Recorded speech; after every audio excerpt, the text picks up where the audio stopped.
Kaulah itu langit Jakarta membara.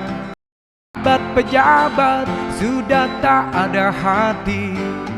Kini tiada mimpi tentang Indonesia yang aman, adil dan sejahtera. Oligarki sudah bangkit lagi. Para pencoleng mulai unjuk diri. Istana jadi pusat transaksi. Penguasa sudah lupa diri. Oligarki sudah bangkit lagi. Para pencoleng mulai unjuk diri. Istana jadi pusat transaksi. Penguasa sudah lupa diri. Reformasi dikhianati, reformasi dikhianati, dikhianati.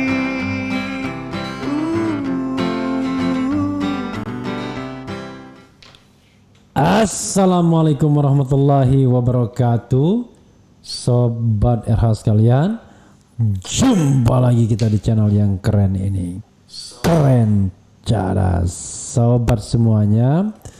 Saya mau membahas soal menteri baru yang langsung trending trending topik ya, yaitu Menteri Pan RB ya, penertiban pemberdayaan aparatur negara dan reformasi birokrasi. Kalau dulu penertiban aparatur negara, tapi sekarang pemberdayaan ya, bahasa eufemisme, bahasa yang dihaluskan.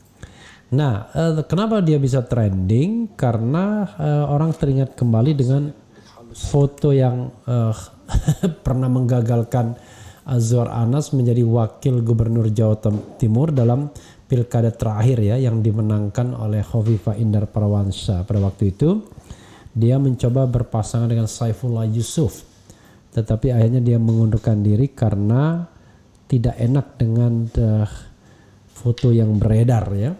Dia dengan seorang perempuan, kebetulan di mobil, sang perempuan mengangkat paha gitu, ada minuman beralkohol di mobil itu ya, dan minuman beralkohol tersebut sama dengan di kamar hotel ya, jadi diperkirakan entah sama siapa dia. Dan ini adalah etika pejabat publik. Jadi kalau kita bicara etika pejabat publik itu berbeda dengan etika pejabat masyarakat biasa. Kalau pejabat publik, orang peduli. Sebagai contoh misalnya Jerry Hart ya. Jerry Hart itu adalah calon presiden Amerika Serikat yang akhirnya ya mengundurkan diri kalau tidak salah karena skandal-skandal seperti ini. Padahal orang Amerika ya dengan budaya atau kultur baratnya ya biasa saja kalau ada katakanlah relationship seperti itu ya. Tetapi kan itu tidak berlaku untuk tokoh-tokoh politik tertentu, apalagi calon presiden dan wakil presiden. Nah, to some extent tentu tidak justified juga di sini ya. Jadi tidak heran kalau kemudian warganet ribut. Coba kita bacakan ya. Baru juga dilantik jadi Menpan RB, kini viral foto syur diduga Azwar Anas, tagar Menteri Mesum langsung trending ya. Kemudian ini dari suara.com, sempat tersebar foto mesum diduga mirip dirinya, kini Azwar Anas jabat Menpan RB. Warganet makin jelas wajah pemerintah. Oke. Coba kita bacakan ya.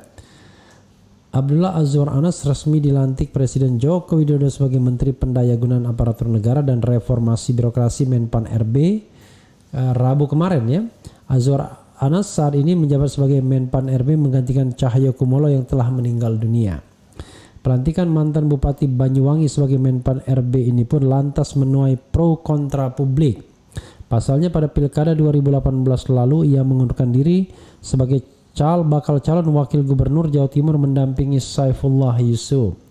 Alasan mengapa Azwar Anas mundur sebelum proses pendaftaran Cagup dan Cawagup Pilkada Jatim dibuka tersebut adalah karena tersebarnya foto yang dianggap mirip dirinya yang sedang berpose seronok. Lantas mengapa sekarang Azwar Anas bisa dilantik sebagai Menpan RB? Publik pun kembali menyinggung terkait foto syur yang dinarasikan sebagai Azwar Anas tersebut. Berdasarkan informasi, foto syur yang menampilkan seseorang diduga mirip Azwar Anas tersebut sudah beredar sejak pertengahan 2017 lalu. Foto tersebut beredar di publik melalui aplikasi obrolan berbasis ponsel. Di bagian perut ke bawahnya melintang kaki diduga seorang perempuan. Pada foto yang beredar terlihat seorang laki-laki berkaos biru duduk di dalam mobil. Di bagian perut ke bawahnya melintang kaki diduga seorang perempuan. Sementara di hadapan mereka terdapat sebotol anggur. Di foto lainnya tampak seorang laki-laki berkaos putih tanpa celana sedang berada di dalam kamar. Ada aja berkaos. Di belakangnya terdapat sebotol anggur yang sama seperti pada foto pertama. Respons warganet, pelantikan Menpan RB yang diduga pernah tersandung masalah moral ini pun sontak menuai berbagai pro kontra dari warganet. Revolusi mental, kata warganet. Dulu mundur karena itu, sekarang diangkat jadi menteri. Gak ada lagi yang lebih brutal, Pak, imbuh warganet lain. Sengaja cari oknum yang bermasalah untuk dijadikan sandra di program selanjutnya untuk melancarkan penambahan dana pembangunannya. Dapat dananya, penjara oknumnya kalau nggak mau lakukan arahan para sengkuni 2019, terang warganet lain. Negara ini gimana sih, mau dibawa kemana? Yang moral jongkok menjadi menteri, tambah warganet lain. Makin jelas ya wajah pemerintah sekarang, komentar warganet lainnya. Ya, sahabat era sekalian, itu tadi ya. Nanti jangan lupa terakhir ada pengumuman mengenai aksi unjuk rasa 12 September nanti ya. Sebelum kita memutarkan lagu itu ya. Oke, tadi lupa. Mestinya dikeluarkan itu ya. Jadi sahabat era sekalian, sekali lagi memang kita harus bedakan ya, etika umum dan etika pejabat publik ya. Kalau kita bicara etika umum memang sangat bergantung kepada masyarakatnya ya, apakah masyarakat permisif atau tidak terhadap hal-hal seperti itu. Nah, dalam konteks Indonesia ya kadang-kadang di beberapa daerah adalah sedikit permisifnya, tapi in general belum permisif untuk tindakan-tindakan seperti itu. Bukan itu yang sebenarnya yang paling harus dilihat adalah soal etika jabatan publik. Jadi walaupun katakanlah secara umum misalnya seperti yang saya katakan tadi, masyarakat Amerika Serikat tidak terlalu peduli dengan yang namanya personal relationship seperti itu, tetapi begitu dia bicara tentang jabatan publik setingkat presiden misalnya, mereka sangat aware. Jadi mereka mempermasalahkan pejabat-pejabat publik yang menurut mereka itu tidak boleh ada masalah-masalah moral seperti itu. Jadi negara seperti Amerika Serikat pun masih mempertimbangkan hal tersebut. Jadi memang agak berbeda ya dengan etika masyarakat umum. Ketika etika masyarakat umum ya mereka biasa saja. Kalau itu pesohor ya paling menjadi gosip. Tapi kalau dia ingin menduduki jabatan publik maka itu bisa dipersoalkan orang. Apatah lagi Indonesia ya, negeri yang mayoritas muslim dan masih menganggap bahwa hubungan di luar pernikahan itu sebagai pelanggaran hukum misalnya.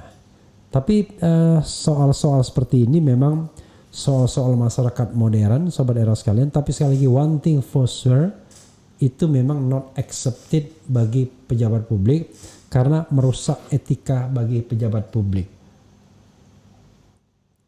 Dari sisi agama kita tidak berdebat lagi, tapi dari sisi hukum tata negara itu kita bicara tentang public ethic. Karena itu biasanya terbalik, seorang pejabat publik yang ketahuan punya hubungan seperti ini misalnya, biasanya menjadi sarana dia untuk mengundurkan diri. Jadi dulu beberapa anggota DPR kan pernah misalnya tidak hanya foto surnya tetapi juga hubungan intimnya dengan seorang artis viral di internet, kemudian mengundurkan diri. Bahkan sempat lama menghilang sebelum back to politik again. Nah kalau ini justru lucu, tidak dipertimbangkan ketika mengangkat. Padahal menteri itu adalah jabatan yang tidak perlu dipilih. Karena dia tidak perlu dipilih, karena itu filter dia harus lebih kuat. Makanya misalnya seorang tersangka nggak perlu diangkat, tapi seorang tersangka masih bisa menjadi calon wakil rakyat karena the last rakyatlah yang menentukan apakah dia bakal dipilih atau tidak. Yang paling penting adalah ada transparansi. Kalau ini semata-mata ditentukan presiden. Pertanyaannya apa? Apakah nggak ada orang lain di republik ini untuk mengisi jabatan itu kecuali sosok yang katakanlah ditengarai ya paling tidak bermasalah karena ada photoshootnya atau ada hal-hal yang tidak senonoh yang beredar di media sosial. Itu sobat era sekalian ya, pangkal masalahnya. Memang tidak melanggar hukum tapi jelas melanggar etika. Dan seorang presiden ya tidak seharusnya mengangkat orang-orang yang dianggap melanggar public etik atau etika publik. Tapi unfortunately bayangkan dia menjadi menteri penertiban pemberdayaan aparatur negara yang sangat bicara tentang etika ya, etika jabatan dan lain sebagainya karena dia menduduki sebuah kementerian yang memang sangat berbahasa basi, sangat dealing with dengan soal etika jabatan, etika pekerjaan dan lain sebagainya. Ya, sahabat sekalian itu saja ya. Sekali lagi dengarkan, sebelum dengarkan lagu apa kita? Ya, sebelum dengarkan Otak Liar, dengarkan pula pengumuman dari Yusuf Martak, Kiai Haji Yusuf Martak terhadap demo 12 September esok lusa di Istana Presiden ya, Istana Negara, serta dengarkan juga Otak Liar, one of 10 songs yang sudah dicemplungkan di media sosial di platform musik yang bisa di-download. Wassalamualaikum warahmatullahi wabarakatuh. Ciao.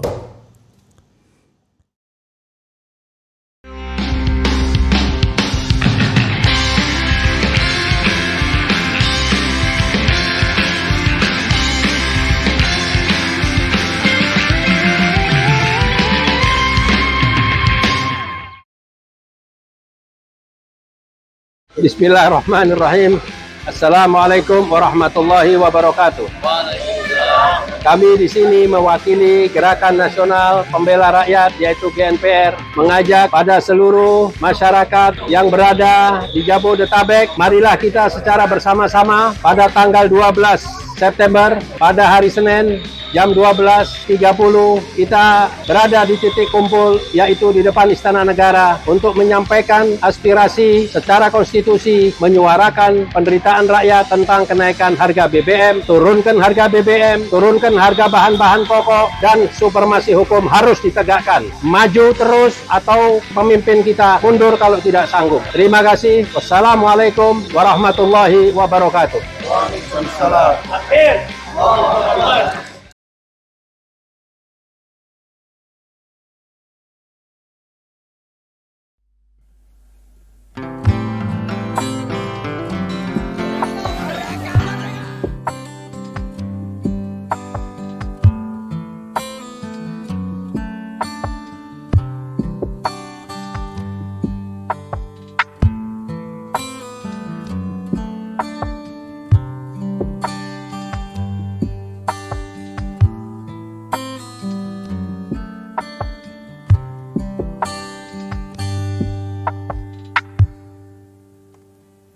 Tak pernah terpikir oleh otak liarku untuk mencintaimu sampai aku mati.